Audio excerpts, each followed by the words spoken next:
हरियाणा सरकार में कृषि एवं किसान कल्याण मंत्री जयप्रकाश दलाल ने गुरुवार को रेवाड़ी अनाज मंडी में मार्केट कमेटी परिसर में पहुंचकर अधिकारियों से रबी फसल खरीद प्रक्रिया की समीक्षा की और मंडी में फसल खरीद का जायजा लिया।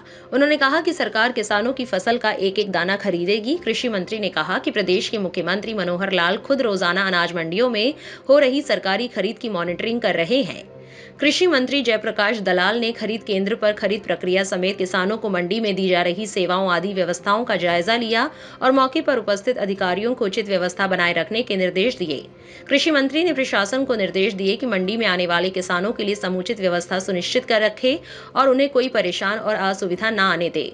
आज 3-4 मंडियों में मैं गया, जूही में, बाडला में, फिर नारनौल में ग्रीवेंसेस मीटिंग ली। अब यहाँ पर ये मंडी का व्यवस्थाएं देखी हैं और इस बार खुशी की बात यह है कि किसानों को अच्छा भाव मिल रहा है।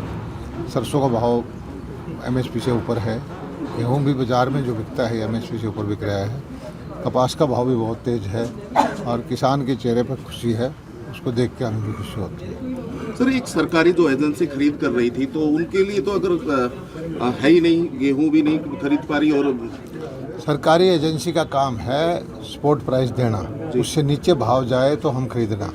जब बाजार में अच्छा भाव किसान को मिलता है तो सरकारी एजेंसी का कोई ज़रूरत नहीं है कि वो। कृषि मंत्री ने अनाज मंडी में आड़तियों से भी बातचीत की, व्यापारियों की ओर से रखी गई मांगों को सुना। उन्होंने कहा कि फसल खरीद प्रक्रिया को सुचारू तरीके से करने के लिए सरकार की ओर से व्यापक प्रबंध किए गए हैं। व्यापारियों ने बताया कि मंडी में फसल खरीद कार्य से संबंधित कोई समस्या नहीं है।